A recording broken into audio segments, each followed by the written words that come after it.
dropping double digits with Democrat voters in just 1 month. As far-left progressives rebel against Biden's handling overseas, could he face a reckoning in 2024 as Israel divides Democrats?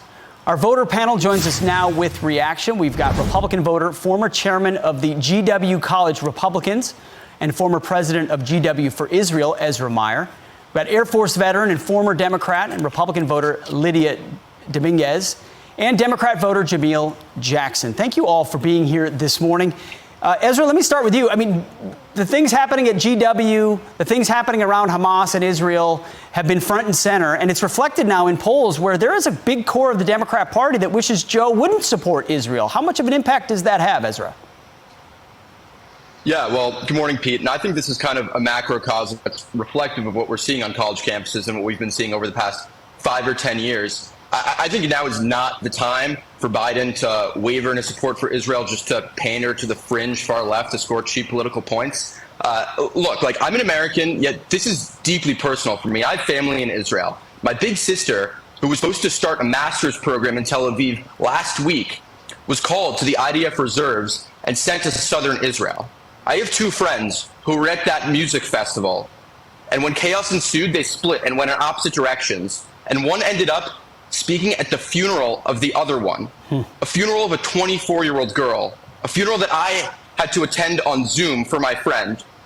So, and this is not unique to me. Everyone, not just in Israel, but in the worldwide Jewish community, knows someone, if not many people, who was either murdered, taken hostage, or had their life significantly altered forever because of the events of October 7th. Now, look, good on Biden for his support for Israel thus far. Even though I'm a staunch conservative, I think it is imperative that this does not splinter even further into a partisan issue. This is not some trivial political issue that we can just laugh about. These are people's lives on the line.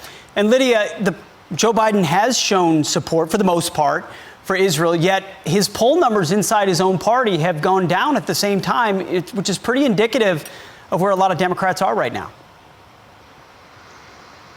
Absolutely. I want to give hope to people who have a Democrat or a liberal family member. Don't give up on them. I used to be one of them. I eventually saw the light. The veil came off. It really does mean people have to go through a little bit of a struggle. The economy is awful right now.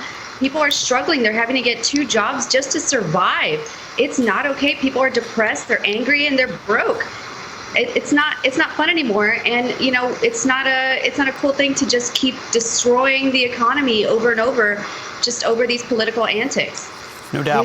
We need someone who's in America First values and America First economical values to this country. And Jamil, you're at the University of Chicago, no conservative bastion these days. We even showed some residents in Chicago outraged by the fact that there are new potential encampments of illegals in that city. How do you look, as a Democrat, registered Democrat, how do you look at this current situation and Joe Biden's prospects? Well, I've seen Joe Biden give this same speech many, many times where he says that conservatives, especially ultra mega conservatives, are trying to destroy our democracy. He also says that this isn't your father's GOP. Well, I've seen just the opposite. This is my grandmother's Democrat Party, the same party that sided with the KKK. And I think that's why you can see a drop in his numbers and support for baby boomers, because it's the same copy and paste strategy from decades ago where politicians, specifically Democrats, target people based on their race and even religion. And it's sort of appalling to see Biden not call out anti-Semitism on college campuses, because these are the same far leftists who blame him for supporting a genocide overseas. So it's almost like he's in a up and coming divorce with the far left, but he also needs them to vote for him in 2024 because he relied on them in 2020. Absolutely. We're out of time, but Jamil, I want to thank you for your clarity of thought there. Great stuff. Lydia, for your service to the country.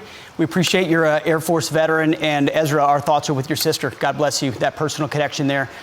We hope everyone